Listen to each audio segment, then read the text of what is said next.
Hello, good evening everyone. चलिए start करते हैं अपन आज की कक्षा।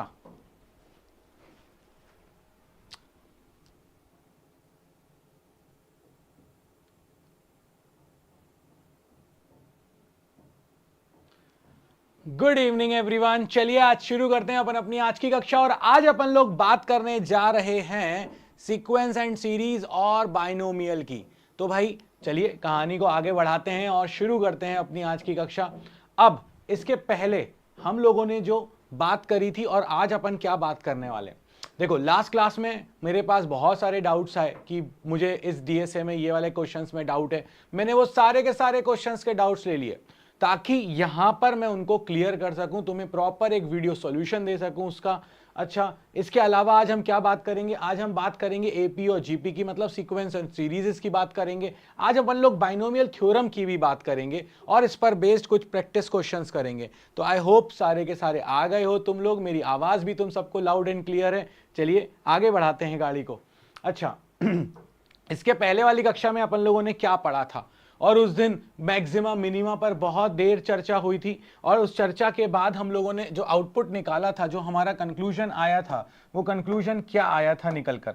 हमने ये कहा था कि भाई हमारे पास जब भी कभी हम मैक्सिमा या मिनिमा कैलकुलेट करते हैं किसी ग्राफ में, अगर y ये है, x ये है, y is a function of x, in that case हमारे पास जो भी कोई ग्राफ होता है उसके मैक्सिमा या मिनिमा के पॉइंट पर जब हम आते हैं तो उस पॉइंट पर हमारे पास जो स्लोप होती है, जो टेंजेंट होता है, वो टेंजेंट की वैल्यू क्या होती है उस पॉइंट पर? जीरो।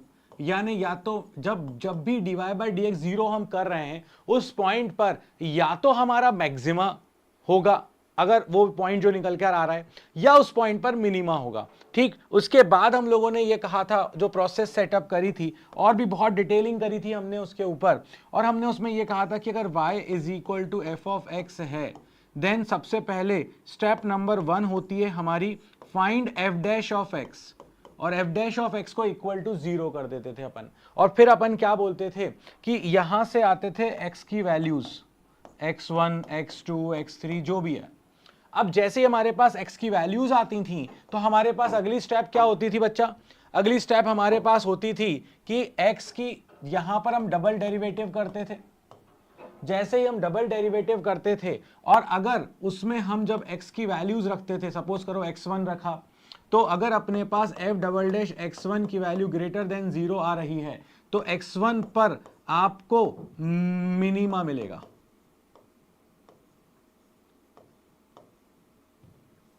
मिनिमा। और अगर हमने वो वैल्यू रखी, वो जो भी पॉइंट हमारा आया था वो पॉइंट हमने रखा और उसके डबल डेरिवेटिव में वो पॉइंट रखने पर वो लेस देन 0 आया तो x2 पॉइंट पर हमको मैक्सिमा मिलेगा। और जब मैंने कहा था 0 आएगा तो वो पॉइंट ऑफ इन्फ्लेक्शन है, मतलब वहां पर उनको मैक्सिमा भी मिल सकता है, मिनिमा भी मिल सकता है, तो उस पॉइंट पर अपन ने और कोई चर्चा नहीं करी थी। तो ये हमारा वो पॉइंट था जो हमने लास्ट कक्षा में पढ़ा था, लास्ट क्लास में पढ़ा था, एंड आई होप वो चीज तुम सबके दिमाग में क्लियर होगी। अच्छा, अब अगर अपन देखें तो अब तुम लोगों के डाउट्स थे और वो जो डाउट्स थे वो डाउट्स क्लियर होना जरूरी है, अत्यंत आवश्यक है। अगर अत्यंत आवश्यक है तो अब अपन लोग सबसे पहले वाले क्वेश्चन पर आ जाते हैं। ये डीएसए का क्वेश्चन नंबर 4 है। डीएसए 1 का क्वेश्चन नंबर 4 है ये। अब इस क्वेश्चन में मेरे बच्चे को डाउट आया, उसने ये कहा कि सर अगर आप यहां पर देख रहे हो तो y की वैल्यू दे रखी थी टी क्यूब प्लस 1 और x की वैल्यू दे रखी है टी स्क्वायर प्लस 3, आपको निकाल कर लाना था dy बाई डी एक्स। ठीक है, जब भी किसी कॉमन के टर्म्स में होता है तो हमने क्या करा था, हमने स्टेप्स निकाली थी कि जब भी किसी कॉमन के टर्म्स में होगा तो सबसे पहले उसको डिफरेंशिएट कर दो उसी के टर्म्स में। तो टी के टर्म्स में करेंगे, पावर आगे आ जाती है और एक पावर कम हो जाती है, तो पावर आगे आ गई और एक पावर कम हो गई, प्लस कांस्टेंट का डिफरेंशिएशन 0। सो आपके पास क्या हो गया? आपके पास हो गया dy by d t is equal to 3t square. इसके बाद हमारे पास क्या था? इसके बाद हमारे पास था dx बाई डी टी निकाल दो, हमने dx बाई डी टी भी निकाल दिया, पावर आगे आ जाता है और एक पावर कम हो जाता है, प्लस कांस्टेंट का 0। सो ये क्या हो गया हमारे पास? dx by d t is equal to 2t। अब जैसे ही आपके पास dy बाई डी टी आ गया और dx बाई डी टी आ गया तो आप क्या करोगे, अब आप बोलोगे sir dy by d x calculate करना था, so dy by d t into d t by d x, ऐसा हो सकता है क्या ये? हाँ बिल्कुल हो सकता है। अगर ऐसा हो सकता है तो dy बाई डी टी की वैल्यू क्या दे रखी थी, 3t², क्योंकि मुझे तो dy बाई डी एक्स चाहिए था बट x तो t के टर्म्स में है और y भी t के टर्म्स में है, तो dy बाई डी एक्स में अपन ने ऐसा लिख दिया इसको dt dt।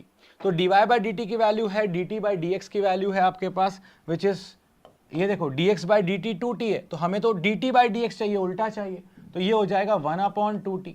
तो आंसर क्या आ जाएगा अपने पास 3/2t। So 3/2t is the answer, so answer is third one. तो थर्ड वन मेरे पास यहाँ पर आंसर है। सो ये मेरे पास प्रॉब्लम सॉल्व हो गई। अगला क्वेश्चन क्या था मेरे पास बेटे, अगला क्वेश्चन ये था, a particle starts rotating from the rest. हमको ना ये वर्डिंग्स पर जाने की आवश्यकता नहीं है, अभी मुझे क्या आता है, मुझे डिफरेंशिएशन आता है, मुझे डिफरेंशिएशन सीखना भी है, तो मैं सीख रहा हूं डिफरेंशिएशन। तो मेरे पास क्या आया, मेरे पास ये आया कि थीटा की वैल्यू दे रखी है कि भैया ये t²/40 प्लस t/5 है। आपसे कहा गया एंगुलर वेलोसिटी, अब मुझे क्या होता है मैं आगे जाके सीखूंगा, मगर आज मुझे उसने फॉर्मूला दे दिया omega is D theta by d T, मतलब कि बेसिकली थीटा को टी के रिस्पेक्ट में डिफरेंशिएट करना है और कुछ भी नहीं करना है, और टी की जगह पर आपको किस टाइम पर मांगा है, 10 सेकेंड पर मांगा है, तो टी की जगह पे बाद में 10 सेकेंड रख देंगे। सो अगर अपन यहां पर देखें तो अपने पास क्या आ गया सॉल्यूशन इसका, यह आ चुका है theta is equal to t²/40 plus t/5। Now differentiate with respect to t, तो यहां पर यह आ गया d theta by d t is equal to d by d t of t²/40 plus t/5। अब अगर आप देखें तो जब हम d बाई डी टी को अंदर लेकर जाएंगे तो ये हो जाएगा t²/40 plus d by d t of t/5। जब हम इसको और सॉल्व करेंगे आगे तो ये क्या आ जाएगा हमारे पास, देखिए गौर से, पावर आगे एक पावर कम, 1/40 तो कांस्टेंट है, बाहर हो गया बेटा, t² का आ जाएगा पावर आगे एक पावर कम, प्लस 1/5 अलग हो गया, t की पावर 1 का क्या होगा डिफरेंशिएशन, 1 आगे t की पावर 1 - 1, पावर आगे एक पावर कम। सो यहां पर आपका फॉर्मूला क्या आ गया, t/2 से ये 40 कैंसिल 20 प्लस t की पावर 0 1 यानी 1/5। अब अपन से कितने टाइम पर बोला है, at t equals to 10 seconds. So at t equals to 10 seconds पर अगर मुझसे आंसर मांगा था तो ये आ गया 10/20 प्लस 1/5 यानी कि 1/2 प्लस 1/5 0.5 प्लस 0.2 यानी आंसर आ गया 0.7। सो 0.7 is the answer in this case, यानी आंसर क्या था अपने पास, आंसर था फर्स्ट वाला। ठीक है, ओके ग्रेट। चलिए अगला क्वेश्चन, क्या डाउट था भाई, the displacement of the particle is given bye, एक क्वेश्चन हमको दिया था, ये सब लाइन से हैं, ये वाला क्वेश्चन 4 था, ये वाला क्वेश्चन डीएसए का क्वेश्चन नंबर 5 था, ठीक है। इसके बाद अगर अपन देखें तो ये क्वेश्चन नंबर 6 था। तो अगर अपन देखें यहां पर तो इस क्वेश्चन में क्या बोला, the displacement of the particle is given by this, the initial velocity and initial acceleration. देखो भाई, अगर आपसे कहा जाए वेलोसिटी या एक्सेलरेशन तो उसने फॉर्मूला दे दिया ना भाई, x इज इक्वल टू, यहां पर ये आपके पास x होना चाहिए, x। So x is equal to आपके पास क्या दे दिया है भाई, x इज इक्वल टू आपको दे दिया है a plus b t plus c t square minus d t की पावर 4। सो अगर अपन यहां पर देखें तो इस केस में x की जगह पर ये आ जाएगा dx by d t, a का डिफरेंशिएशन, a तो कांस्टेंट का 0, t की पावर 1 का, पावर आगे कांस्टेंट है, पावर आगे एक पावर कम, c t² का पावर आगे एक पावर कम, माइनस d t की पावर 4 का पावर आगे एक पावर कम। सो आपके पास dx बाई डी टी की वैल्यू क्या आ जाएगी, dx बाई डी टी की वैल्यू आ गई b plus 2ct minus 4d t cube. अब आपसे ये जो आया ये वेलोसिटी है। अब आपसे ये कहा गया कि इनिशियल निकालना है वेलोसिटी और acceleration at t equal to 0। Initial मतलब क्या, जब टाइम शुरू हुआ है तो t equal to 0, t equal to 0 रखेंगे तो ये भी 0, ये भी 0, आंसर क्या आ गया वेलोसिटी का b। तो भैया b यहां मतलब या तो 1 है आंसर या 3 है आंसर, 2 और 4 तो नहीं है। अब एक्सेलरेशन की बात करी तो उन्होंने फिर बोला कि देखो ये डबल डिफरेंशिएशन है, अगर डबल डिफरेंशिएशन है तो आपके पास क्या आ जाएगा, एक्सेलरेशन होता है dx/dt को एक और बार डिफरेंशिएट करो। एक और बार करना है तो देखो एक बार कर चुके हैं, इसको एक और बार कर देते हैं। जब एक और बार करेंगे तो क्या आएगा मेरे बच्चे, ये आ जाएगा b plus 2ct minus 4dt³। अगर मैं इसको देखूं तो एक्सेलरेशन मेरे पास क्या आ रहा है, कांस्टेंट का हो गया 0, 2c कांस्टेंट है, पावर 1 है, पावर आगे एक पावर कम, माइनस 4dt³ पावर आगे एक पावर कम। सो एक्सेलरेशन कितना आ गया निकल के, 2ct की power 0 minus 4d into 3t²। अब इनिशियल चाहिए तो एट t इक्वल टू 0 की बात करेंगे। जब t इक्वल टू 0 करेंगे तो ये पूरी चीज 0 हो गई, यहां तो t है ही नहीं। आंसर क्या आ गया, a is equal to twice of c। तो यहां पर आपके पास आंसर आ चुका है थर्ड वाला। बेहतरीन सा क्वेश्चन था, बेहतरीन सा इसका आंसर आ गया। यस और no, yes, good, very good. चलिए अगला क्वेश्चन, ये कौन सा क्वेश्चन था, 6th। अब क्वेश्चन नंबर 7 की बात करते हैं। अगर क्वेश्चन नंबर 7 देखें तो जरा सोचो सब लोग, इसको सोचो जरा कैसे करेंगे इसको। अगर मुझसे कोई कहे कि इस क्वेश्चन को सॉल्व करना है तो मैं कैसे सॉल्व करूंगा, तो मुझे इसको सॉल्व करने के लिए यहां पर the position of the particle is given by this, the velocity is, position दे रखा है और वेलोसिटी अगर मांगी है तो आप कैसे निकालोगे भाई।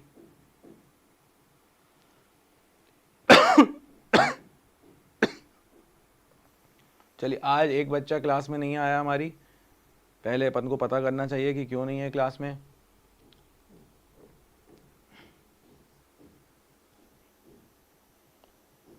बेटे आप क्लास में क्यों नहीं हो,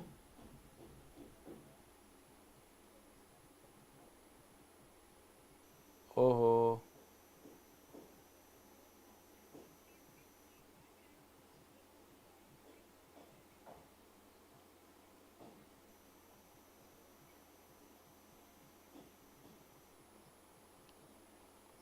हाँ हाँ हाँ, अच्छा ये प्रॉब्लम आई है, ओह नहीं नहीं, मैं अभी शायद जितने भी आपके डाउट्स हैं मैं सारे डाउट्स कर रहा हूँ सॉल्व, डोंट वरी, ठीक है। अरे कोई बात नहीं, मैं आपको अभी, आप एक काम करो, आप मोबाइल पर हो अभी तो don't worry, do one thing, I am sending you one link, okay, join from there, है ना, जस्ट अ मिनट।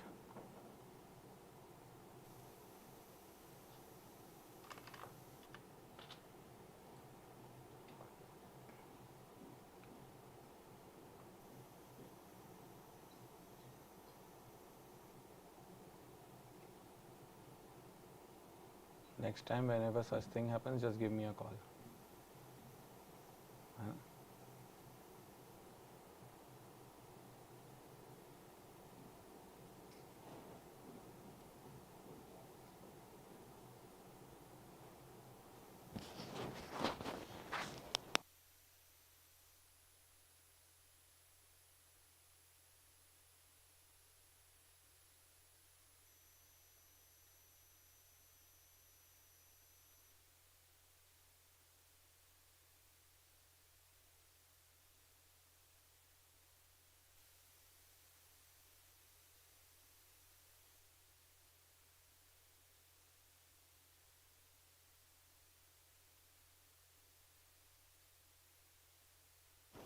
चलिए तो अपन लोग आगे बात करते हैं।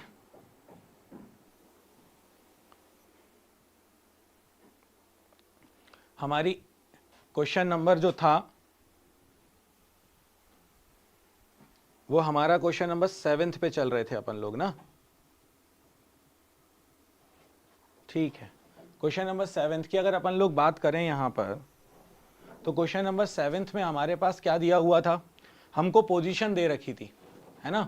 डीएसए का क्वेश्चन था ये, और डीएसए के क्वेश्चन में अगर हम देखें तो यहां पर हमारे पास इस क्वेश्चन में पोजीशन दे रखी थी s, और अपन से ये कहा था कि t इक्वल टू 2 सेकेंड पर इसकी वेलोसिटी बताइए, ठीक है। अब अगर t इक्वल टू 2 सेकेंड पर मुझे इसकी वेलोसिटी बतानी थी, तो उसने फॉर्मूला भी दे दिया, मुझको s दे दिया और मुझको फॉर्मूला दे दिया। जब मुझको s दे दिया और मुझको फॉर्मूला दे दिया, तो अपने पास क्या आ जाएगा, u is equals to ds by dt। Now अब अगर अपन देखें तो s क्या दे रखा था अपन को, s अपन को दे रखा था 2t square plus 1 divided by t plus 1। अब अगर अपन देखें इसको डिफरेंशिएट किया तो डिनोमिनेटर का आ गया स्क्वायर, तो ये हो गया t प्लस 1 का स्क्वायर। और अगर हम देखें तो फॉर्मूला क्या बोलता है, याद करो अपना फॉर्मूला डिवीजन रूल वाला। डिवीजन रूल का फॉर्मूला बोलता था d by d x of f by g. Denominator का स्क्वायर, डिनोमिनेटर को छोड़ा न्यूमरेटर का डिफरेंशिएशन, माइनस न्यूमरेटर को छोड़ा डिनोमिनेटर का डिफरेंशिएशन, यही था अपना रूल, ठीक है।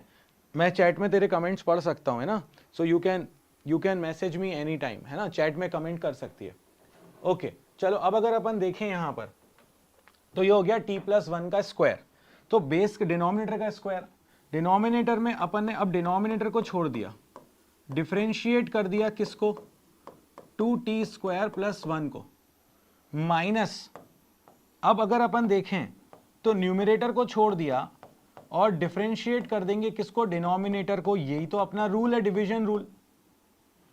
अब अगर ये डिवीजन रूल है तो मेरे पास यहां पर इसको सॉल्व करने पर क्या आ रहा है भाई, मुझे क्या निकाल के देना था, t इक्वल टू 2 पर। मैं थोड़ा सा इसको रीअरेंज कर लेता हूं, ये आ गया मेरे पास t प्लस 1, तो वैसी का वैसा रहेगा, differentiation of 2t square plus 1, तो पावर आगे एक पावर कम, तो ये हो जाएगा 4t प्लस 1 की जगह पर आ जाएगा 0, माइनस ये हो गया 2t square plus 1, D t की पावर 1 का डिफरेंशिएशन 1 प्लस 0 यानी 1 डिवाइडेड बाय डिनोमिनेटर का स्क्वायर t प्लस 1 का स्क्वायर। अब अगर अपन देखें यहां पर तो मल्टीप्लाई कर दें तो ये आ जाएगा 4t square plus 4t minus 2t square minus 1 divided by t plus 1 का होल स्क्वायर। सो इसको सॉल्व कर दें तो ये आ जाएगा 2t square plus 4t minus 1, 4t square में से 2t स्क्वायर चला गया, plus 4t minus 1 upon t plus 1 का whole square. So at t equals to 2 seconds अगर हम देखें तो यहां पर क्या आ जाएगा, 2 का स्क्वायर, t की जगह पे 2 रखना है, 2 का स्क्वायर 4, 4 2 जा 8 प्लस 8 माइनस 1, 2 प्लस 1 3, 3 का स्क्वायर 9, तो क्या आ गया ये अपने पास 16 minus 1 15 by 9, 15 by 9 is basically 5 by 3। So option क्या है अपने पास, 5 बाय 3,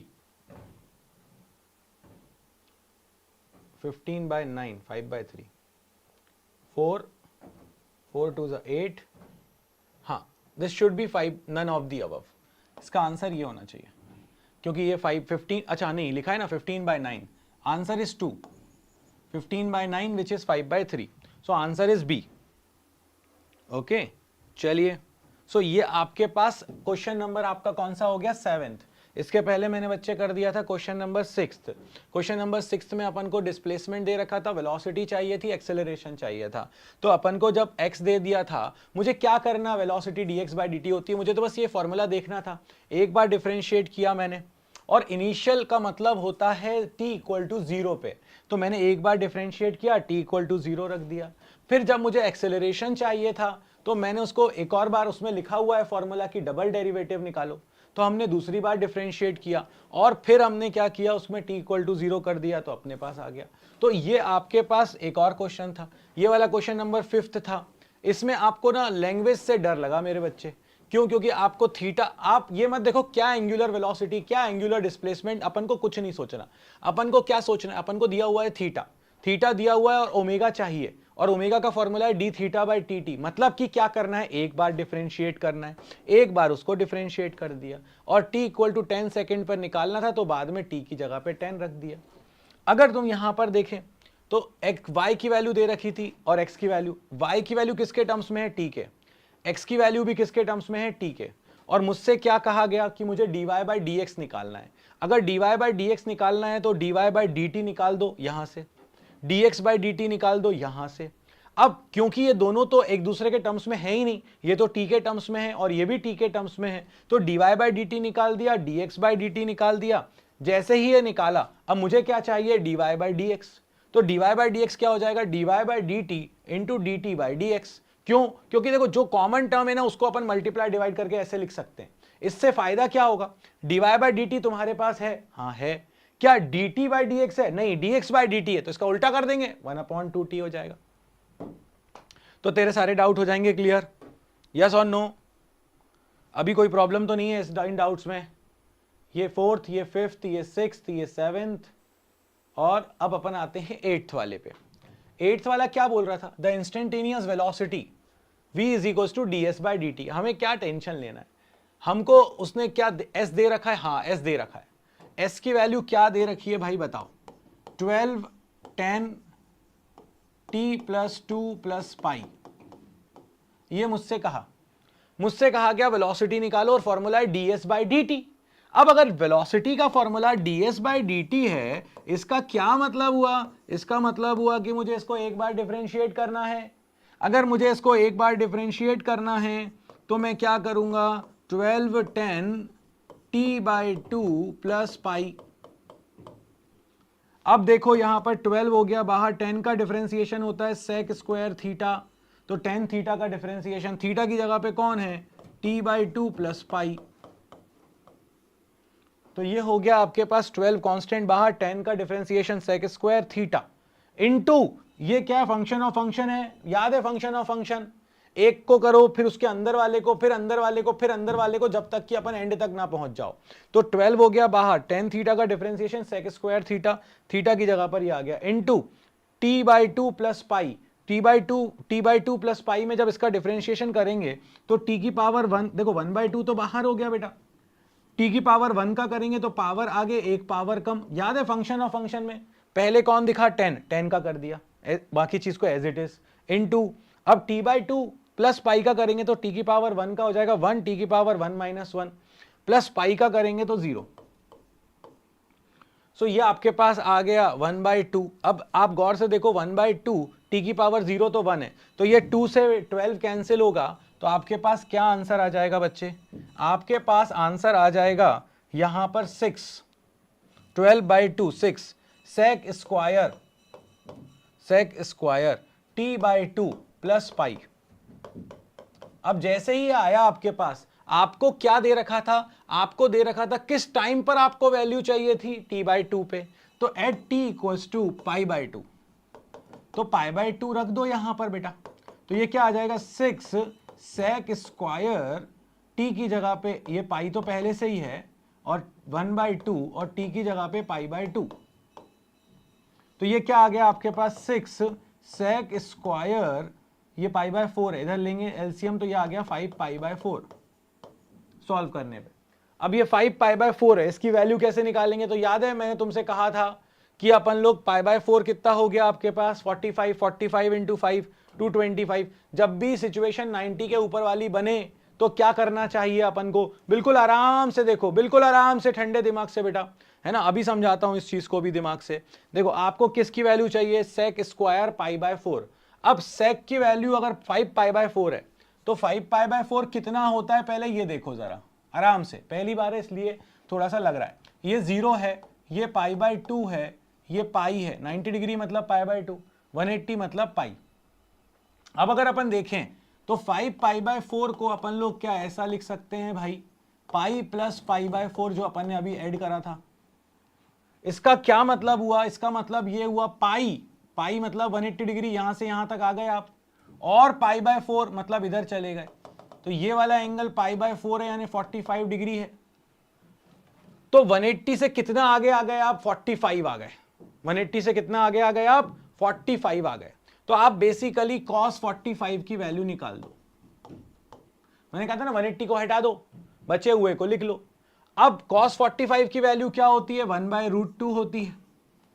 मगर अगर देखें तो ये सारे के सारे यहां पर पॉजिटिव, ऑल सिल्वर, यहां साइन पॉजिटिव, 10 टी कप यहां कॉस, तो यहां सारे पॉजिटिव है, यहां ऑल सिल्वर टी कप, यहां सारे पॉजिटिव है, यहां सिर्फ और सिर्फ साइन पॉजिटिव है, यहां 10 और कॉट पॉजिटिव है, यहां कॉस और सेक। अब आपका तो थर्ड क्वाड्रेंट आ रहा है, यहां 10 पॉजिटिव है मगर कॉस तो यहां नेगेटिव होगा। अब मैंने cos 45 क्यों निकाला, क्योंकि मुझे sec 45 नहीं पता, मुझे cos 45 निकालना है, तो मैं sec 45 निकालने के लिए cos का उल्टा कर दूंगा, तो 1/√2 हो गया, यानी √2 चला गया ऊपर, तो आंसर आ गया -√2।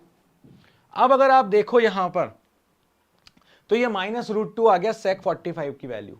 sec 45 की वैल्यू -√2 आई, यहां पर स्क्वायर है, कोई फर्क नहीं पड़ रहा, तो आपके पास आंसर क्या आ गया, 6 × -√2 का स्क्वायर, यानी कि 2 × 12, 2 × 6, 12 इज द आंसर। इसमें 12 ऑप्शन है, हाँ है, बिल्कुल है। 12 metre per second is the answer of this question. समझ में आया, यस और no? Is it clear? Is it clear? Yes और नो? क्लियर है बिल्कुल दिमाग में? ठीक है, चलिए आगे बढ़ते हैं। ग्रेट, आगे बढ़ते हैं बेटा। अब अगर अपन आगे बढ़ें, अगला क्वेश्चन क्या था, d/dx of sine x into cos x.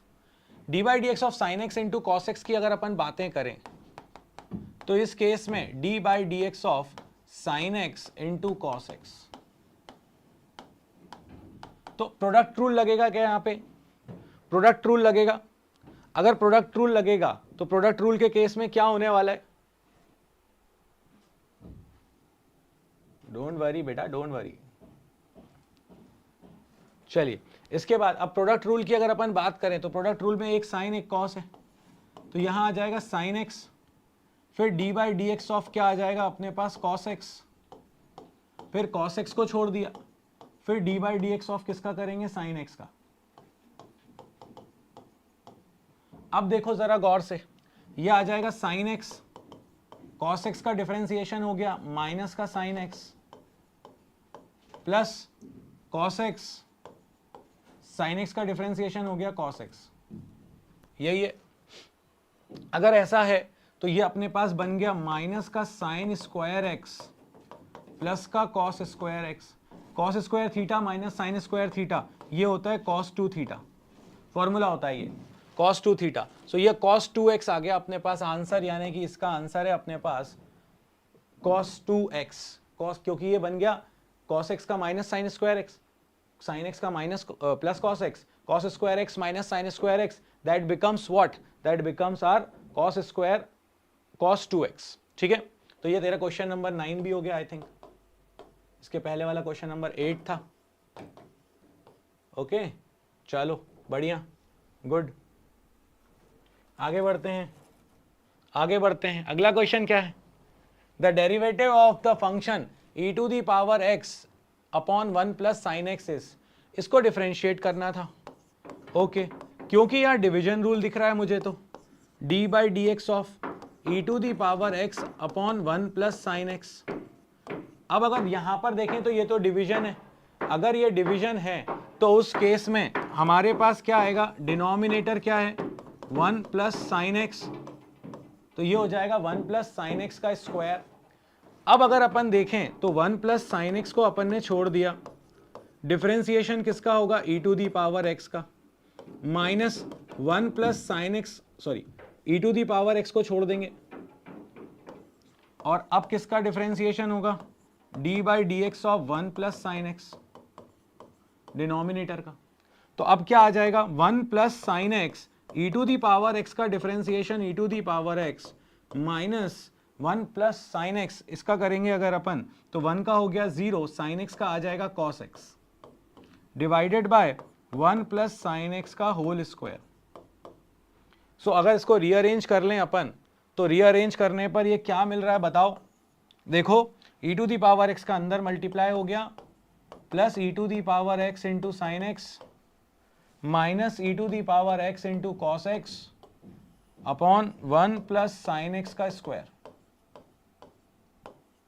सो ये आ गया e to the power x plus e to the power x sine x minus cos x upon 1 plus sine x का स्क्वायर।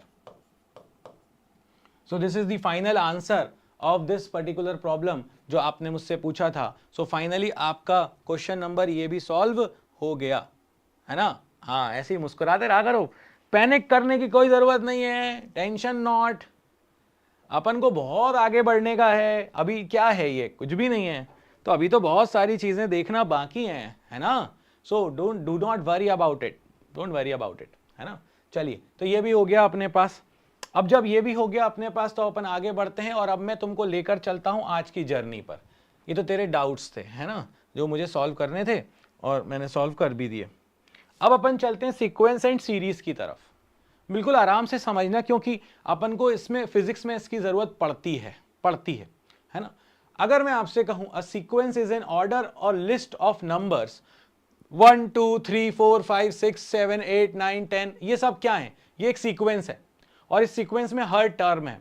1 एक टर्म है, 2 एक टर्म है, 3 एक टर्म है, 4 एक टर्म है। So a sequence is an ordered list of numbers. The numbers is in the list are the terms of sequence. The terms of sequence usually name as AI और AN.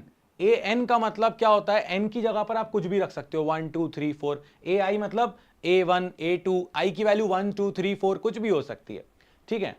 Now अब अगर अपन आगे देखें, ये script में जो subscript में I और N लिखा है ये इंडेक्स है। सो द सेकेंड टर्म, अगर सेकेंड टर्म मुझे लिखना होगा तो क्या होगा, A2। अगर कहीं पर A12 लिखा है, इसका मतलब है यहां क्या लिखा हुआ है 12, तो ये कौन सा टर्म है, 12th टर्म है, 12th टर्म है ये हमारे पास। अगर यहां पर 3 लिखा होता तो वो कौन सा होता, 3rd टर्म होता। अगर यहां N लिखा है तो कौन सा टर्म है, nth टर्म है, ठीक है। चलो बहुत बढ़िया, एक चीज ये भी हो गई अपनी। अब अगर अपन देखें तो ये सीक्वेंस की बात थी, सीरीज की बात करें। सीरीज क्या है, इन सारे के सारे जो सीक्वेंस के अपने टर्म्स थे, इन टर्म्स को अपन ने ऑर्डरली अरेंज कर दिया, रिलेशन आ गया उनके बीच में एक जैसे। फॉर एग्जांपल, जैसे कि ये मेरे पास a series is a term of sum of all the terms of sequence. Sequence के सारे टर्म्स का क्या है हमारे पास, सीक्वेंस का सम है, उसको हम कहते हैं series. However there has to be a definite relation, उनके बीच में एक रिलेशन होना चाहिए, तभी अपन उसको सीरीज बोल रहे हैं। ऐसा नहीं है कि एक आ गया 1, फिर आ गया 100, फिर आ गया -1, फिर आ गया 25, ये भी आ सकता है, मगर एक रिलेशन होना चाहिए। अगर रिलेशन नहीं है तो फिर नहीं आएगा। तो आपके पास क्या हो गया भाई, इन सारे के सारे सीक्वेंस के टर्म्स का जो सम है A1 + A2 + A3 + AN, इसको अपन कहते हैं सीरीज। क्या ये सीरीज क्लियर है? क्या सीक्वेंस एंड सीरीज की डेफिनेशन क्लियर है बच्चा? What is sequence, what is series, clear है इतना? ठीक है, ओके। अब अपन को इसके टाइप्स पर बातें करनी है। अगर मैं टाइप्स ऑफ सीक्वेंस की बात करूं तो मेरे पास देखो भाई, सीक्वेंस जो होता है ये दो तरह के हैं अपने पास। एक होता है फाइनाइट सीक्वेंस। फाइनाइट सीक्वेंस की बात करूं मैं तो फाइनाइट सीक्वेंस का मतलब हुआ कि मेरे पास लिमिटेड नंबर्स हैं। जैसे कि मैं बात करूं मेरी क्लास के अंदर कितने स्टूडेंट बैठे हैं, तो लिमिटेड है भाई, 10 बैठे हैं, 15 बैठे हैं, 20 बैठे हैं, 1 बैठा है, 2 बैठे हैं, तो जो भी बैठे हैं वो एक फाइनाइट नंबर है।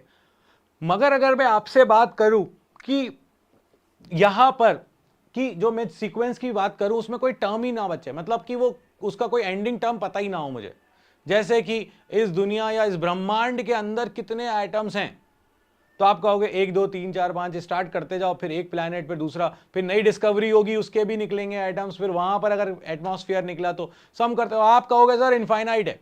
तो आपके पास दो तरह के सीक्वेंसेस हैं, एक है फाइनाइट, एक है इनफाइनाइट। वैसे ही सीरीजेस भी दो तरह की होती हैं, एक होती है जिसमें आप एक फाइनाइट टर्म तक जाते हो, एक होती है जिसमें आप इनफाइनाइट तक जाते हो उन सब का सम लेकर।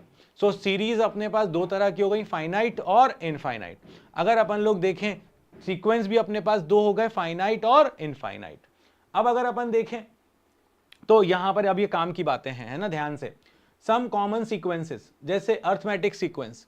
अर्थमेटिक सीक्वेंस में क्या होता है, अर्थमेटिक सीक्वेंस में क्या होता है ना कि आगे वाले नंबर, पीछे वाले नंबर और आगे वालों के बीच में एक कॉमन डिफरेंस होता है ना, उसको अपन बोलते हैं कॉमन डिफरेंस। जैसे कि सपोज करिए यहां पर 1 लिखा है, यहां 3 है, यहां पर 5 है, यहां पर 7 है, यहां पर 9 है। तो देखो इसको अगर इसमें लाना है तो +2 कर दो, अगर यहां से यहां जाना है तो +2 कर दो, अगर यहां से यहां जाना है तो +2 कर दो, अगर यहां से यहां जाना है तो +2 कर दो। मतलब कि एक्चुअली में देखा जाए तो आगे वाले दोनों कॉन्जिक्यूटिव नंबर के बीच में जो डिफरेंस है वो डिफरेंस कैसा है, वो डिफरेंस कांस्टेंट है। ठीक है, अगर वो डिफरेंस हमारे पास कांस्टेंट है तो ये जो टर्म है ये पहला टर्म है और ये कॉमन डिफरेंस है। ठीक है, जैसे कि अगर सपोज करो ये 2 है, ये 8 है, ये 14 है, ये 20 है, ये 26 है, ऐसे जाता जा रहा है। तो आप देखो इन दोनों के बीच में डिफरेंस कितना आ रहा है, हर बार डिफरेंस 6 का आ रहा है। अगर मैं आपसे बोलता कि ये 100 है, ये 90 है, ये 80 है, ये 70 है, ये 60 है, तो आप कहते हैं हाँ ये भी एपी है। क्यों? क्योंकि देखो हर बार 10 से कम हो रहा है, जरूरी नहीं है बढ़े, बट डिफरेंस कॉमन होना चाहिए। वो कॉमन, यहां पर कॉमन डिफरेंस आ गया अपने पास -10, तो आपके पास यहां पर जो डिफरेंस आना चाहिए वो डिफरेंस कांस्टेंट आना चाहिए। ठीक है, वो डिफरेंस अब यहां माइनस में है, यहां पर प्लस में था। ठीक है, अब इसी चीज को अगर मैं यहां पर देखूं तो मैं कैसे लिखूंगा, तो मैं इसको यहां पर ऐसे लिखूंगा भाई कि देखो अगर मेरे पास पहला टर्म a है तो दूसरा टर्म हो गया a + d, क्योंकि उतना ही तो बढ़ गया उसके अंदर। एक और बार देख लो अच्छे से, ये देखो अपन ने क्या लिखा था, 1, फिर 3, फिर 5, फिर 7, फिर 9 एंड सो ऑन। तो अगर आप देखो तो इसमें आपने 1 में क्या क्या ऐड किया था, 2, फिर इसमें आपने फिर से क्या ऐड किया था, एक और 2, तो ये हो गया 1 + 2 × 2। भाई इसमें फिर आपने क्या ऐड किया था, 2, कितनी बार ऐड हो चुका है 2, 1 2 3 टाइम्स, तो आपने इसको क्या लिख दिया 1 + 3 × 2। फिर आपने ऐड किया इसमें 2, तो ये क्या बन गया आपके पास 1 + 4 × 2। हर बार आप पहले वाले टर्म में 2 ऐड करते चले जा रहे हो, सेकेंड टर्म है तो आपने एक बार ऐड किया, थर्ड टर्म है तो आपने 2 बार वो कॉमन डिफरेंस ऐड किया। तो अगर पहले वाले टर्म को मैं a लिख दूं और डिफरेंस मेरा d हो तो क्या मैं सेकेंड टर्म को लिख दूं a + d, फिर अगला थर्ड टर्म आ जाएगा a + 2d, फिर अगला टर्म आ जाएगा a + 3d, फिर अगला टर्म आ जाएगा a + 4d। तो पहला वाला टर्म अगर a है तो दूसरा टर्म है a + d। तो गौर से देखो यहां पर पहला टर्म में 1 आ रहा है, दूसरे टर्म में यहां पे, तीसरे टर्म में यहां 2 आ रहा है, फोर्थ टर्म में यहां पर 3 आ रहा है, फिफ्थ टर्म में यहां पे 4 आ रहा है। तो अगर मैं बोलता nth टर्म बताओ, nth टर्म, तो आप बोलते हैं पहला टर्म है a, कॉमन डिफरेंस है d। अगर फर्स्ट सेकंड टर्म होता है तो एक कम, थर्ड टर्म होता है तो एक कम, तो nth टर्म है तो एक कम, n-1। So this is the nth term in case of, ये s या a nth लिख देता हूं, s तो सम हो जाएगा, a nth। तो nth टर्म अपने पास जो आने वाला है वो आता है a + n-1 × d, और इससे अपने को ये हो जाता है कि भाई यहां पर मेरे पास, ये बात समझ में आई है बेटा कि कैसे आया a + n-1 × d, है ना। nth टर्म तक जा रहे हैं अपन, nth टर्म का सम निकाल रहे हैं। तो अगर nth टर्म तक पहुंचे तो सेकेंड टर्म में एक बार, थर्ड टर्म में 2 बार, तो nth टर्म में n-1 बार, एक कम ही तो चल रहा है अपना, है ना, कॉमन डिफरेंस। चलो बढ़िया बढ़िया बढ़िया बढ़िया बढ़िया, ओके। अब देखो जरा यहां पर अगर मुझसे कोई कहता कि इसका सम निकाल के दो, तो देखो बेटा ये अपन को फॉर्मूला याद करना है। मैं आपसे फिर कहूंगा इस फॉर्मूले को अपन को याद करना है कि अगर AP के n टर्म्स हैं तो उनका सम क्या आएगा, उनका सम आएगा n/2 2a + n-1 × d, n/2 × 2a + n-1 × d, ये लिखा हुआ है ना। तो ये आ जाएगा, n क्या है, नंबर ऑफ टर्म्स 10 है तो 10, 15 है तो 15, a क्या है फर्स्ट टर्म, d क्या है कॉमन डिफरेंस, n क्या है नंबर ऑफ टर्म्स। तो इससे आप क्या निकाल कर ले आओगे, इससे आप कैलकुलेट करके ले आओगे, इससे आप कैलकुलेट करके ले आओगे आपका अर्थमेटिक सीक्वेंस का सम। ठीक, अभी बताता हूं एक क्वेश्चन, जैसे कि ये है। अब आपसे ये कहा गया कि ये अर्थमेटिक सीक्वेंस है, क्या है आपके पास वैल्यू भाई 1 3 5 7 9, बिल्कुल आराम से समझो। उन्होंने बोला सबसे पहले कॉमन डिफरेंस बताओ। तो कॉमन डिफरेंस क्या होता है, आगे वाले और पीछे वाले टर्म के बीच का डिफरेंस। तो आप क्या बोलोगे, अगर इनका सबका सेम है तो कॉमन डिफरेंस अपने पास क्या निकल के आया, कॉमन डिफरेंस निकल के आया 3 - 1, 5 - 3, 7 - 5, 9 - 5। आप कुछ भी कर लो, हर बार वो कितना आ रहा है, तो कॉमन डिफरेंस आ चुका है 2। अगर मैं आपसे ये कहता कि मुझे बताइए भाई कि nth टर्म क्या होगा, nth टर्म, तो nth टर्म क्या होता है अपने पास, a plus n minus 1 into d. A क्या है, पहला टर्म, पहला टर्म क्या है अपने पास 1 1 प्लस n माइनस 1 और कॉमन डिफरेंस है 2, तो ये आ जाएगा 1 प्लस 2n माइनस 2, यानी 2n माइनस 1 इसका nth टर्म है। सो nth term will be 2n minus 1। यह आपके पास इस सीरीज का, इस वाले सीक्वेंस का आपके पास nth टर्म आ गया। फिर क्या बोला, इसका 21st टर्म बताइए। तो अगर 21st टर्म बताना है तो देखो थर्ड पार्ट, n की वैल्यू कितनी कर दी इन्होंने, 21, तो हमारे पास आंसर क्या आ जाएगा, वही फॉर्मूला यूज करो, आप तो ज्यादा दिमाग लगाओ ही मत। n की वैल्यू कितनी है, 21 चाहिए, तो एक कम चलता है ना अपना, तो a plus 2n n minus 1 यानी 20 इंटू डी, और नहीं तो उसमें रख दो 21, ठीक है। सो ये आ जाएगा एक कम। सेकेंड टर्म में याद है 1 एक बार डी, थर्ड टर्म में 2 बार डी, फोर्थ टर्म में 3 बार डी, है ना। तो यहाँ 21 में 20 टाइम्स डी, तो ये आ जाएगा a first term plus 20 into D.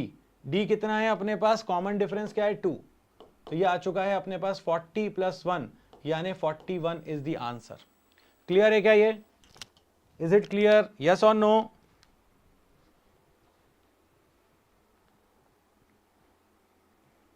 Clear है?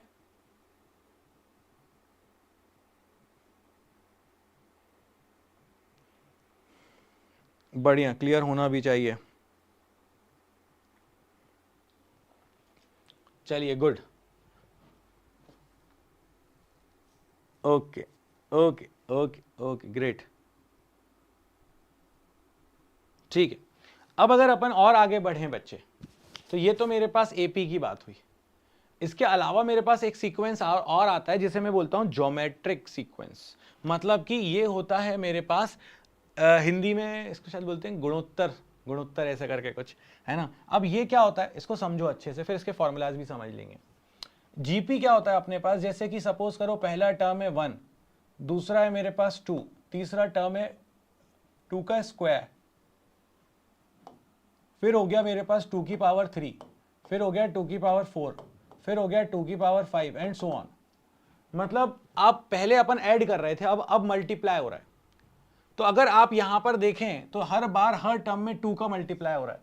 तो अब क्या करते हैं अपन जीपी को पता करने के लिए, वहां पर कॉमन डिफरेंस था, जीपी के केस में आता है कॉमन रेशो, इसको आर से डिनोट करते हैं। कॉमन रेशो क्या होता है, आगे वाले टर्म को पीछे वाले टर्म से माइनस कर दो, तो आपके पास जो वैल्यू आएगी वो कॉमन रेशो है। 2/1 2, 2 square upon 2 2, 2 cube upon 2 square 2, 2 की पावर 4 अपॉन 2 की पावर 3 2, 2 की पावर 5 अपॉन 2 की पावर 4 2। अगर ये आ रहा है मतलब ये जीपी है। इसको अपन और कैसे दिखाएं, तो देखो इसको दिखाने का तरीका ऐसा होता है, पहला टर्म हो गया ए, दूसरा टर्म हो गया ए आर, ए तो था ही 1 और कॉमन रेशियो क्या था 2, उसका मल्टीप्लाई, फिर तीसरा टर्म होता है ए आर स्क्वायर, फिर अगला टर्म होता है ए आर 3, हर बार आर का मल्टीप्लाई होता जा रहा है। देखो ए 1 था, आर की वैल्यू 2 थी, तो देखो क्या आ गया 1 इंटू 2, फिर आ गया 1 इंटू 2 का स्क्वायर, फिर आ गया 1 इंटू 2 की पावर 3। 1 था इसलिए फर्क नहीं पड़ा, अगर कुछ और होता उसकी जगह तो फर्क पड़ता। तो ये अपने पास आ गया। तो ये यहां पर nth टर्म क्या निकल के आएगा, nth टर्म यहां पर निकल के आएगा a r to the power n minus 1, एक कम। अगर जीपी की बात करें अपन, तो जीपी में क्या होता है, एक के बाद दूसरा, दूसरे के बाद तीसरा, तीसरे के बाद, हर में एक कॉमन रेशो होता है, आगे वाले को पीछे वाले से डिवाइड करेंगे तो एक कॉमन रेशो आएगा, और उस कॉमन रेशो के बेसिस पर पहला टर्म, फिर एक और उसमें r का मल्टीप्लाई हो गया, फिर एक और बार r का इसमें मल्टीप्लाई होगा तो r स्क्वायर हो गया, फिर एक और बार r का मल्टीप्लाई हुआ तो r क्यूब हो गया। ऐसे करते करते थर्ड टर्म में एक r स्क्वायर आ रहा है, फोर्थ टर्म में r क्यूब आ रहा है, तो nth टर्म में क्या आएगा, n-1, एक कम। सो a क्या है, फर्स्ट टर्म, r क्या है, कॉमन रेशो। सो ये आपके पास आ गया। अब यहां पर अगर देखें कि सारे फॉर्मूले आपको मिलेंगे, है ना। अब अगर आप देखो यहां पर, अगर आपके पास कोई ऐसी सीरीज है, क्या सीरीज है, a plus a r plus a r square up to a r n, और आपसे कहा गया इसका सम निकालो, तो इसका सम जो आता है ना, ये आता है a r to the power n, sorry r to the power n minus 1 upon r minus 1, मगर r जब 1 नहीं होना चाहिए और r की वैल्यू ग्रेटर देन 1 है तो, मतलब कि ये वाला जो फॉर्मूला है, this is valid when r is greater than 1 and this formula is valid जब r 1 से छोटा हो। उस केस में सम क्या आएगा, उस केस में सम आएगा a 1 minus r to the power n upon 1 minus r, but r should not be equal to 1 and r should be less than 1, तब अपन इसको 1 माइनस r कर देते हैं। अल्टीमेटली उनका कहना यह है कि आंसर नेगेटिव नहीं आना चाहिए, बस इतना ध्यान रखो आप तो, ठीक है। और अगर अपन यहां पर देखें, अगर r की वैल्यू 1 होगी तो क्या होगा, अब आप खुद सोचो, ठंडे दिमाग से सोचो। अगर मैं आपसे कहता हूं कि ये a है और r की वैल्यू 1 है, तो ये हो जाएगा ए आर स्क्वायर, है ना, सब प्लस होते जा रहा है, a r cube and up to so on n तक। तो एक्चुअली में 1, अगर r की वैल्यू 1 है तो फिर तो ये a है, ये भी a है, ये भी a है, ये भी a है, क्योंकि सारे के सारे r 1 हो चुके हैं, तो ये तो a plus a plus a plus a plus a, n times अगर a का सम करोगे तो आंसर क्या आएगा, na, बस दैट्स इट। तो जब r की वैल्यू 1 होती है, इन दैट केस आपके पास आंसर आता है na। a क्या है, फर्स्ट टर्म।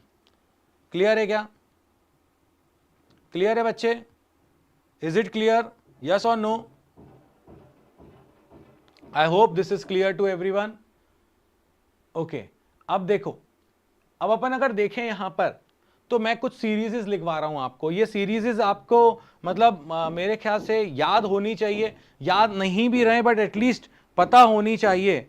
और पता इसीलिए होनी चाहिए क्योंकि अगर ये पता नहीं रहेंगी तो अपन को साइन कॉस टेन इन सब की सीरीज एक आध दो बार जब अपन अच्छे लेवल के क्वेश्चंस में यूज करेंगे तो अपन को दिक्कत आएगी। इसीलिए बता रहा हूं कुछ सीरीजेस, ये आपके नोट्स में आ जानी चाहिए। साइन एक्स की सीरीज होती है x माइनस एक्स क्यूब, अभी बताता हूं फैक्टोरियल का मतलब, डरना नहीं, फैक्टोरियल 3 प्लस एक्स की power 5 upon factorial 5 minus x की power 7 upon factorial 7 and so on, इसी ऑर्डर में चलता रहता है। देख लो अच्छे से, साइन की series x minus x cube by factorial 3 plus x की power 5 upon factorial 5, alternate plus minus और ऑड नंबर ही आते हैं। अगर मैं आपसे बात करूं कि भैया मेरे को तो आप बता दो कि cos x की सीरीज क्या होगी, तो cos x की सीरीज में अपने पास आता है 1 minus x square by factorial 2 plus x की power 4 upon factorial 4 minus x की पावर 6 अपॉन फैक्टोरियल 6। फैक्टोरियल से डरना मत, अभी बता रहा हूं सब चीजें बाइनोमियल में, इसको नोट कर लो। ये हो गया तुम्हारे पास cos की सीरीज। cos में इवन आता है, साइन में ऑड आता है ना। हाँ बिल्कुल सही, शाबाश, एक्सीलेंट एकांशी। फैक्टोरियल 3 मतलब 3 इंटू 2 इंटू 1, बिल्कुल ठीक है, बिल्कुल ठीक है। तो फिर अल्पज्ञानी बन के आ गई मेरे पास, हैं?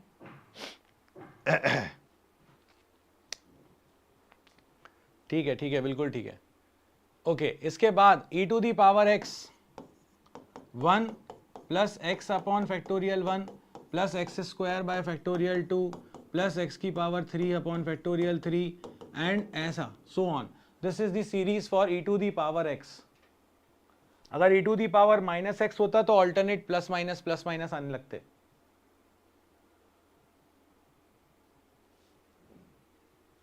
ओके, इसके बाद log, natural log 1 plus x की सीरीज होती है 1 minus x upon 1 plus x square by 2 minus x cube by 3 plus x की power 4 by 4 and so on. इसमें फैक्टोरियल नहीं आता। So this is sine x, this is cos x, this is e to the power x, this is log x. So these are the series. जब अपन अच्छे level के questions करेंगे तो ये सीरीजेस अपने बहुत काम आने वाली हैं, ठीक है। उस समय ये सीरीजेस बहुत काम आने वाली हैं। इसीलिए इनको अच्छे से अपने नोट्स में, ऑल्दो तुमको मिल भी जाएंगे, और अपने नोट्स में इनको ऐड कर लेना है ना बच्चा। अच्छा, अभी जो डीएसए मिली होगी 3rd नंबर वाली, उसमें भी डाउट्स आए होंगे है ना, मैक्सिमम मिनिमा वाली, उसको भी करना, उसको जल्दी से, और मुझे फिर बताना कि उसमें कहाँ डाउट्स आए, ताकि अपन उसके डाउट्स ले सकें। और आज जो मिलेगी उसमें बाइनोमियल होगा, है ना। जब बाइनोमियल होगा तो बाइनोमियल करोगे। अब बाइनोमियल में अपन को आगे बढ़ना है, तो बाइनोमियल की तरफ अपन आ रहे हैं, ठीक। अब एक सीरीज, वो तो क्वेश्चंस तो मैंने बता ही दिए तुमको। अब बाइनोमियल थ्योरम की तरफ अगर अपन चलें, तो basically to handle the long terms in mathematics, जैसे कि x plus y to the power 99, मैंने x a प्लस बी का स्क्वायर ओपन किया, a प्लस बी का क्यूब ओपन किया है, मगर इसके आगे का मैंने ओपन नहीं किया। मैंने पावर 4, वो क्यूब वाले फॉर्मूले याद करने में मुझे पसीना आ गया था। पास्कल्स ट्राइंगल का यूज करके अपन याद करते हैं उसको। अभी टाइम अपने पास उतना ज्यादा नहीं है कि अपन पास्कल्स ट्राइंगल पे बहुत ज्यादा डिस्कशन करें, इसीलिए अपन कॉम्बिनेशन, परम्यूटेशन कॉम्बिनेशन वाले कॉम्बिनेशन पे ही अपन काम कर लेंगे, और फैक्टोरियल सीख लेंगे अपन, ठीक है। अब बाइनोमियल सीखना है अगर अपन को, तो बाइनोमियल में सबसे पहले तो इस टाइप की सीरीज को ओपन किया जाता है। अब ओपन करने के लिए अपन को कैसे इसको ओपन करना है, इसके लिए 2 चीजें सीखना जरूरी है। पहली चीज जो तुम्हें आती है वो आता क्या है, फैक्टोरियल। अब भाई यहां पर अपन को बूटी जो है वो सबसे पहले ये कहती है कि पता होना चाहिए आपको फैक्टोरियल क्या होता है। क्या होता है भाई फैक्टोरियल? फैक्टोरियल अगर कहीं पे लिखा है फैक्टोरियल 5, तो फैक्टोरियल 5 का मतलब होता है 5 इंटू 4 इंटू 3 इंटू 2 इंटू 1। अगर कहीं पर लिखा हुआ है फैक्टोरियल 0, तो ये 1 हो चुका है। अगर कहीं पर लिखा हुआ है आपके पास फैक्टोरियल 1, इसका मतलब है 1। अगर कहीं पर लिखा हुआ है फैक्टोरियल n, अच्छा इसको ऐसे की जगह ऐसा भी दिखा सकते हैं, ऐसा फैक्टोरियल 5, फैक्टोरियल 3, या फैक्टोरियल 0, या फैक्टोरियल n, ऐसे भी दिखा सकते हैं नोटेशन। अब अगर अपन देखें तो ये होता है n, फिर एक कम फैक्टोरियल, फिर ओपन करो, एक n-1 बाहर आएगा, अंदर बचेगा n-2। ऐसे करते करते ओपन करते जाएं तो ये आ जाएगा n into n-1 into n-2 up to 3, 2, 1। तो पहली चीज तो फैक्टोरियल सीखनी थी अपन को। फैक्टोरियल तुमको भी आता है, बहुत बढ़िया, मैंने तभी देखा, तुमने मुझे बताया, दैट इज रियली गुड, ठीक है, वेरी गुड। अब ये तो हो गया अपने पास फैक्टोरियल। अब फैक्टोरियल हो जाने के बाद अगर अपन देखें यहां पर, तो फैक्टोरियल के बाद हमारे पास जो दूसरी चीज आती है वो आती है कॉम्बिनेशन। कॉम्बिनेशन क्या होता है? कॉम्बिनेशन होता है अपने पास, जैसे ये लिखा हुआ है फॉर्मूला, ये होता है NCR। अब इसका क्या होता है फॉर्मूला? इसका होता है फॉर्मूला फैक्टोरियल n जो ऊपर लिखा है अपॉन फैक्टोरियल r इनटू नीचे ही फैक्टोरियल n माइनस r। बिल्कुल आराम से समझो, क्योंकि ये समझ में आ गया तो बाइनोमियल आसान हो जाएगा। अगर मैं कहीं पर लिखकर बैठा हूं मेरे बच्चे 5C2, व्हाट इट मींस, इसका मतलब ये हुआ n की जगह 5 है और r की जगह पे 2 है, और ऑब्वियसली नीचे वाला कम ही होता है या बराबर होता है या 0 होगा, नेगेटिव भी नहीं होगा और कभी ज्यादा भी नहीं हो सकता n से r। तो ये आ जाएगा factorial n upon factorial 2 into factorial n minus r, factorial 5 upon factorial 2 into factorial 5 minus 2, ठीक है। अब अगर यहां पर तुम देखो तो ये आ जाएगा 5 into 4 into 3 into 2 into 1 divided by factorial 2 यानी 2 इंटू 1, और ये कितना आ जाएगा फैक्टोरियल 3 यानी 3 इंटू 2 इंटू 1। सो बेसिकली ये चीज कैंसिल हो गई, यहां से ये भी कैंसिल हो गया, 2 टाइम्स आंसर आ गया 10। सो आपके पास जो फॉर्मूला है यहां पर वो 5, ये एग्जांपल दिया मैंने, ये आपके पास कितना है, ये 5C2 है, तो factorial 5 upon factorial 2 into factorial 5 minus 2। क्या ये बात समझ में आई? क्या ये बात समझ में आई इतनी यहां तक की बात? अगर ये बात समझ में आ गई है तो फिर मजा ही आ गया, क्योंकि अब मैं जो फॉर्मूले बताऊंगा वो तो वैसे ही तुम्हें याद हो जाएंगे, ये तुम्हारे एक्स्ट्रा के लिए है। अगर कहीं पर लिखा हुआ है NC1, तो इसका मतलब है n फैक्टोरियल n, NC1, तो ये आपके पास होता है n। अगर कहीं पर लिखा हुआ है NC0, सॉल्व करके देखोगे तो भी वही आएगा, तो ये इसका मतलब होता है आपके पास फैक्टोरियल NC0 का मतलब होता है 1, NCN इसका भी मतलब होता है 1, ठीक है। अगर कोई आपसे कहे NC1 तो n, NC0 तो 1, NCN तो 1। ठीक है, चलो गुड, वेरी गुड। ऐसे ही मुस्कुराते रहा कर, टेंशन नहीं लेने का है अपन को, है ना। चलो, तो ये आपके पास कुछ कुछ एक्स्ट्रा मैंने बता दिया हेल्प के लिए। वैसे तो मैं और भी फॉर्मूले बता सकता हूं, बट उतनी मुसीबत मोल लेना नहीं है अपन को, क्योंकि ये बहुत रेयरली अपन यूज करते हैं, बहुत कम यूज करते हैं, दिखा रहता है, अपन को पता होना चाहिए, डरना नहीं है इसीलिए। अब अगर कोई आपसे कहे कि भाई मेरे पास ये है सीरीज, तो इस सीरीज को ओपन करिए, तो बाइनोमियल एक्सपेंशन कैसे ओपन करते हैं, तो a plus b to the power n है। अब आपको इसको ओपन करना है, तो इसको आराम से समझिएगा।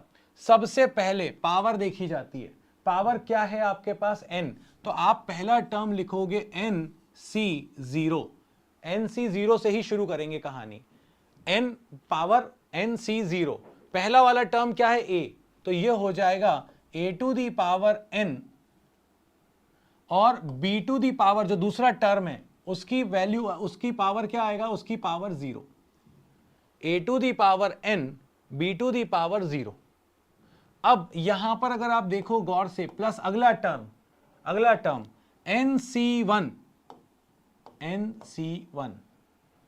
a टू दी पावर, एक कम पावर कर दो, a to the power n minus 1, b to the power 1, b की पावर बढ़ने लगेगी। फिर से देखो, a plus b to the power n, NC0 a to the power n, b to the power 0, plus NC1 a to the power n minus 1, b to the power 1, plus अगला NC2 a to the power n minus 2, b to the power 2, एक और कम, और b की power बढ़ी। कहां तक जाएगा ये, जब तक कि NCN ना हो जाए, r की वैल्यू 0 1 2 3 से बढ़ते बढ़ते n ना हो जाए, a to the power n minus n, obviously पहले n माइनस 0, फिर n माइनस 1, फिर n minus 2, a to the power n minus n into b to the power n। So a to the power 0 हो गया, b to the power n हो गया, तब तक इसको ओपन करते रहे। अब अपन ने कहा मजा नहीं आया, थोड़ा सा अपन फील ले लें इसको, तो अपन एक काम करते हैं, इसको फील ले लेते हैं एक एग्जाम्पल से। मैंने आपसे कहा कि a प्लस बी के होल क्यूब का फॉर्मूला आपको याद है, मुझे पता है याद है, बट फिर भी आज अपन बाइनोमियल से इसको ओपन करते हैं।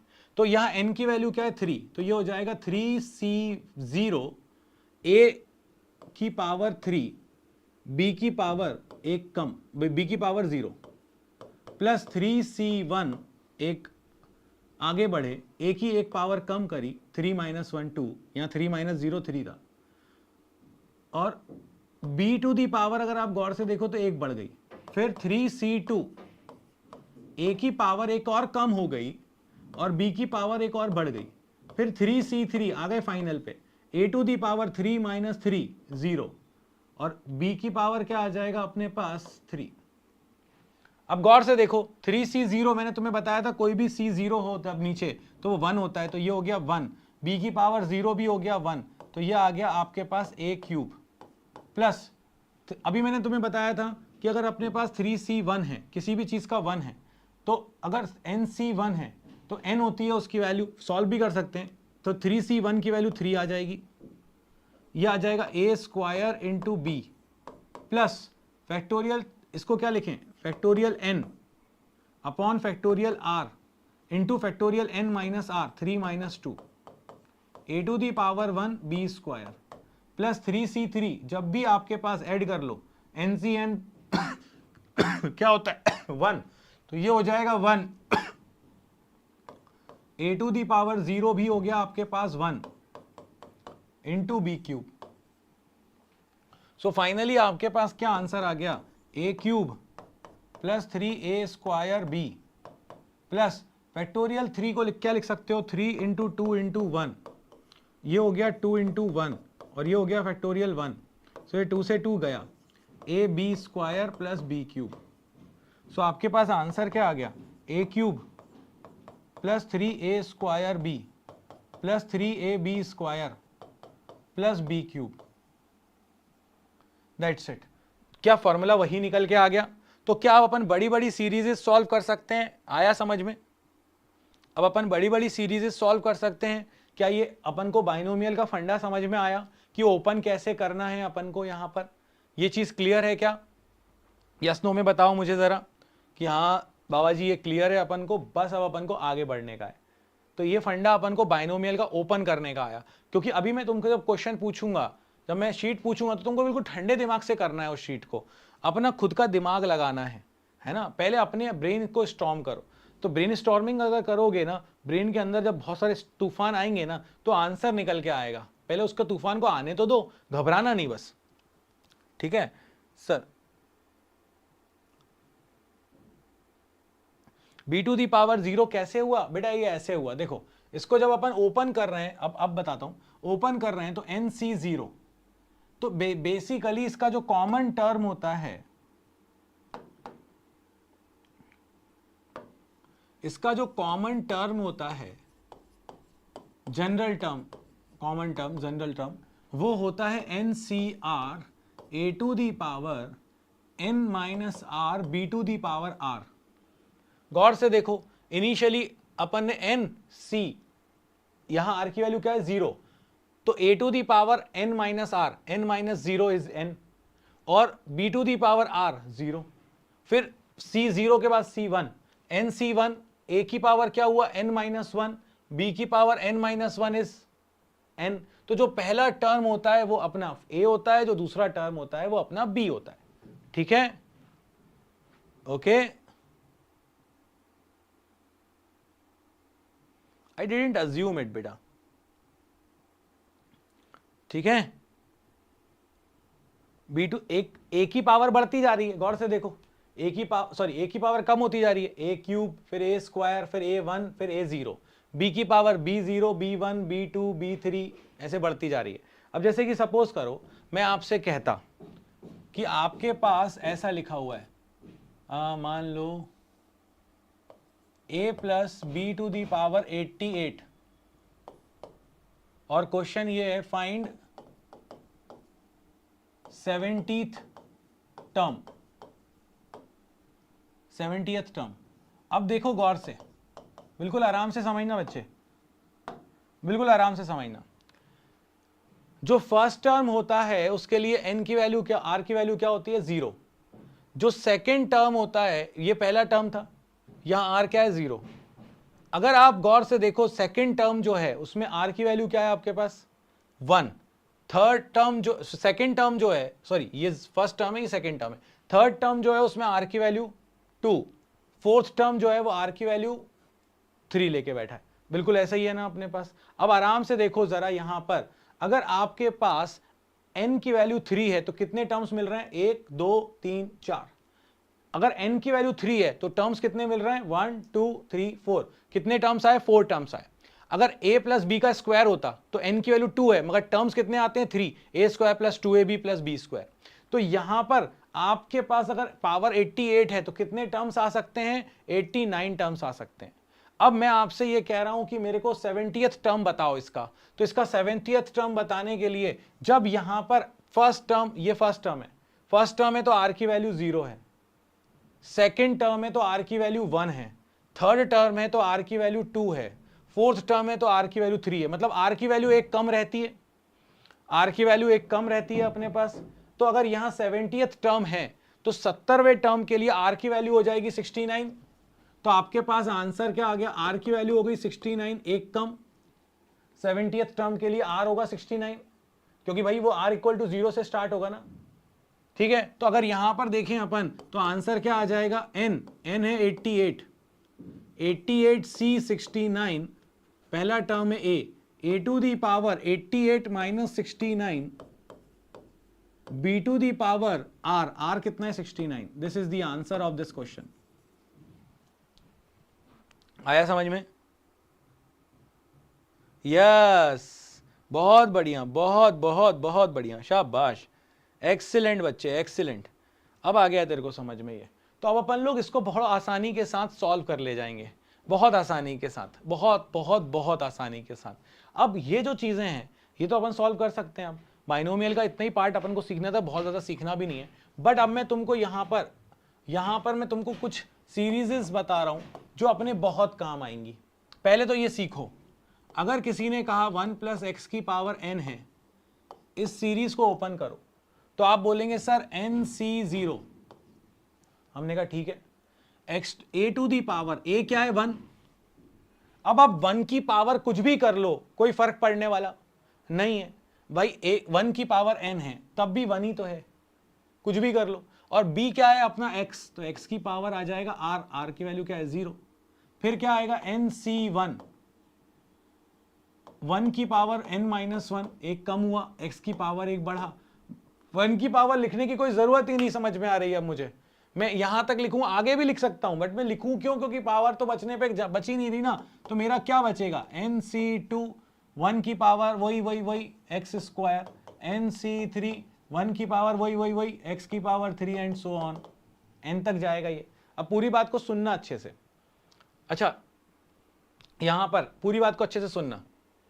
अगर मैं आपसे ये कहता हूं कि NC0, NC1, NC2, NC3, NC4, अगर मैं आपसे ये कहता हूं कि if x is very very less than 1, अगर x 1 से बहुत छोटा है, तो भाई एक बात बताओ, x की पावर 1 तो मिलेगा, मगर x स्क्वायर करोगे, सपोज करो x की पावर है आपके पास, या आपके पास है 10 की पावर -3, तो x की पावर 0 या x की पावर 0 तो 1, x की पावर 1 तो 10 की पावर -3 मतलब 0.001।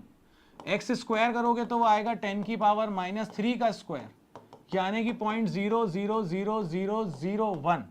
सही है, 1 2 3 4 5 6। हाँ, तो अगर मैं इस x क्यूब करूंगा तो फिर मैं 0 0 लिखते ही थक जाऊंगा। 0.000000001। तो आप ये देखो कि जब x की वैल्यू 1 से बहुत छोटी है तो जो इफेक्ट आता है वो डेसिमल के बाद थर्ड टर्म के बाद 6, अगर स्क्वायर भी कर रहे हैं तो डेसिमल के बाद 6th टर्म में चेंज आ रहा है, मतलब बहुत स्मॉल चेंज है अगर x की वैल्यू मेरी 1 से बहुत छोटी है तो अगर मैं यहां पर गौर से देखूं तो ये वाले जो टर्म है जिसमें x स्क्वायर आ रहा है, x क्यूब आ रहा है, x की और पावर आ रही है, ये टर्म बहुत छोटे हैं। तो जब हमारे पास x की value very very less than 1 होती है, इन दैट केस हम उन सारे टर्म्स को नेग्लेक्ट कर देते हैं बच्चों, और हमारे पास फॉर्मूला आ जाता है 1 प्लस x की पावर n इज अप्रोक्सीमेटली, क्योंकि NC0 तो होता है 1, x की पावर n, 1 की पावर n भी 1, x की पावर 0 भी 1, तो ये पूरी चीज हो चुकी है 1। और NC1 मैंने अभी बताया था n होता है, ये तो कुछ नहीं है, ये x is approximately equal to 1 plus nx। अब इसको इतना लंबा चौड़ा याद तो रखना नहीं है, अपन को तो यार ट्रिक बनानी है। तो देखो, अगर 1 प्लस x की पावर n है और x बहुत छोटा है 1 से, तो पावर आगे आ जाएगी 1 प्लस nx। अगर कहीं पर लिखा हुआ है 1 प्लस x की पावर -n और x बहुत छोटा है तो पावर आगे आ जाएगी, तो तुम इसको लिख दोगे 1 माइनस nx। ये मैं यूज करूंगा बहुत ज्यादा। कहीं पर लिखा हुआ है 1 प्लस x की पावर या 1 माइनस x की पावर n, अप्रोक्सीमेटली क्या है ये, पावर आगे 1 माइनस nx। अगर कहीं पर लिखा हुआ है 1 माइनस x की पावर -n, पावर आगे 1 प्लस nx। That's it. ये आपके पास जो है ये बाइनोमियल है। समझे आप, नहीं समझे? यस और नो बेटा? Is it clear? Is it clear?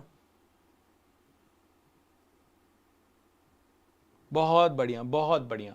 अब तुम बाइनोमियल की शीट लगाओगे, एक दो क्वेश्चन मुझे पता है जहां डाउट आने चाहिए, बाकी जगह डाउट नहीं आने चाहिए। और ये है आपके लिए ब्रेन स्टॉर्मिंग क्वेश्चन। आप चाहें तो अभी इसको लिख सकते हैं, क्योंकि नोट्स तो अभी अपलोड हो ही जाएंगे तुरंत वैसे भी। और एक काम मैं कर देता हूं तुम्हारे लिए, हेल्प भी हो जाएगी। लो, तुम्हारे लिए हेल्प हो जाएगी। इस क्वेश्चन को तुम्हें करना है, ये तुम्हारा ब्रेन स्टॉर्मिंग क्वेश्चन है।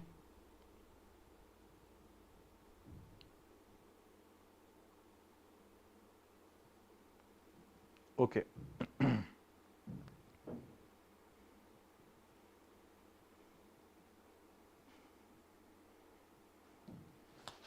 अब अगर अपन देखें तो अगली कक्षा में अपन आगे की बातें करेंगे बच्चे।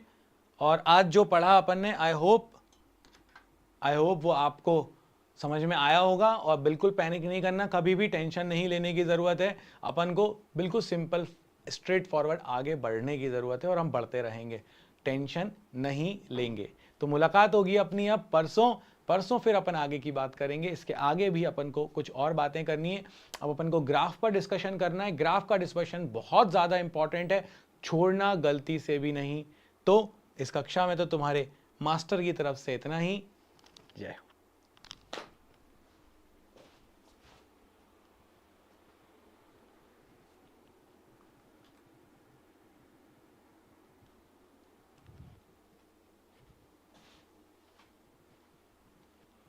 गॉड ब्लेस बेटा, गॉड ब्लेस।